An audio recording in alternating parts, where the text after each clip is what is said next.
নমস্কার, এমজিএন মা কিচেনে সবাইকে স্বাগত। আজকে করে দেখাবো হান্ডি চিকেন। আমার চ্যানেলে যদি কেউ নতুন হয়ে থাকেন, আপনাদের কাছে রিকোয়েস্ট আপনারা আমার চ্যানেলটিকে সাবস্ক্রাইব ও শেয়ার করে দেবেন। তাই সবার প্রথমে মাটির হাঁড়িটাকে ভালো করে জলে ধুয়ে পরিষ্কার করে নেব এবং নিচের দিকে মাটির প্রলেপ দিয়ে দেব। এরপর ধুয়ে রাখা চিকেনটাতে ম্যারিনেট করার জন্য দিয়ে দেবো দুটো বড় বড় পেঁয়াজ, যেটাকে আমি ছোট ছোট করে কেটে নিয়েছি, আর দেব কিছুটা কুচানো পেঁয়াজ পাতা। এরপর একটা বড় টমেটো, যেটাকে ছোট ছোট করে আমি কেটে নিয়েছি, সেটাও দিয়ে দেব। তার সাথে দেব স্বাদ মতো লবণ, আর দেব 2 চামচ হলুদ গুঁড়ো, 2 চামচ কাশ্মীরি লাল লঙ্কার গুঁড়ো, তার সাথে দেব 1 চামচ জিরে গুঁড়ো আর 1 চামচ গোলমরিচ গুঁড়ো, আর দেব 1 চামচ গুঁড়ো করে রাখা গোটা গরম মশলা। তার সাথে দেব 60 গ্রাম আদা রসুন পেস্ট, 40 ml সর্ষের তেল এবং আগে থেকে ফেটিয়ে রাখা 100 গ্রাম টক দই, যেটাকে আমি ভালো করে ফেটিয়ে রেখেছিলাম।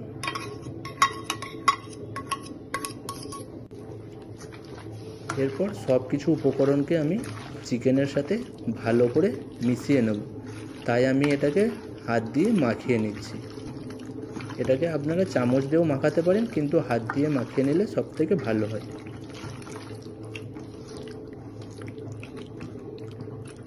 দেখতেই পাচ্ছেন এখানে কত সুন্দর মাখানো হয়েছে। এইবার আমি ম্যারিনেট করার জন্য এটাকে 15 থেকে 20 মিনিট একটা ঢাকনা দিয়ে ঢেকে রেখে দেবো। আমি চিকেনটাতে দেবো আলু, তাই আলুগুলোকে ডুমো ডুমো করে কেটে ভেজে নেব। এইবার আমি মাটির প্রলেপ দেওয়া হাঁড়িটাকে গ্যাসের উনানে বসিয়ে দেব। এখানে মনে রাখতে হবে গ্যাসের ফ্লেমটাকে লো টু মিডিয়াম রাখতে হবে। হাই রাখলে মাটির হাঁড়িটা ফেটে যাওয়ার সম্ভাবনা থাকবে। তাই হাঁড়িটা গরম হয়ে গেলে দিয়ে দেবো 2 চামচ সর্ষের তেল, তাতে দেবো কয়েকটা গোটা গরম মশলা, আর দেবো 3টে তেজপাতা, তার সাথে দেবো 2টো শুকনো লঙ্কা। সব কিছুকে 10 থেকে 15 সেকেন্ড ভালো করে নাড়িয়ে নেওয়ার পর দিয়ে দেবো একটা ছোট্ট পেঁয়াজ, যেটাকে আমি কেটে রেখেছিলাম। তার সাথে দেবো 6-7টা কাঁচা লঙ্কা, আর দেবো কুচিয়ে রাখা পেঁয়াজ পাতা ও কিছুটা ক্যাপসিকাম।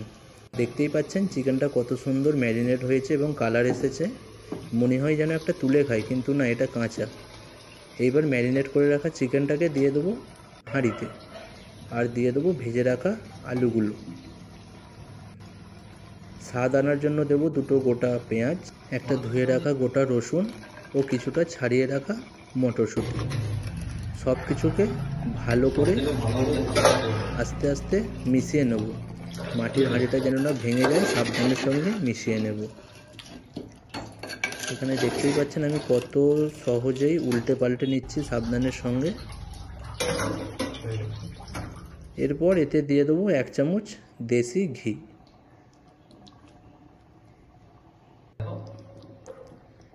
এইবার এটাকে ভাপানোর জন্য ঢাকনা দিতে হবে। তাই আমি আগে থেকে আটাটাকে মাখিয়ে রেখেছিলাম, যেটা হাঁড়ির গায়ে দিয়ে দিলাম। চারদিকে দেবার পরে আমি ওপরে একটা ঢাকনা দেওয়ার জন্য সোড়া নিয়েছি, এটা ভালো করে দিয়ে দেবো জল হাত করে, যাতে না বাষ্প বেরিয়ে যায়। তাই জল হাত করে চারধারে ভালো করে আটার প্রলেপটাকে দিয়ে দিলাম। এরপর এক জায়গায় ছোট্ট একটা কাঠি দিয়ে ফুটো করে দেব। এখানে দেখতেই পাচ্ছেন আমি গ্যাসের ফ্লেমটাকে লো টু মিডিয়াম রেখেছি।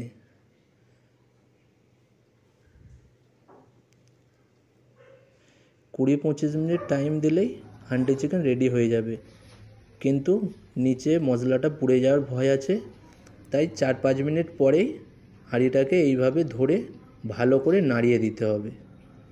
20-25 মিনিটে আপনাকে প্রায় 4-5 বার নাড়াতেই হবে, নাহলে কিন্তু মশলাটা পুড়ে যাবে।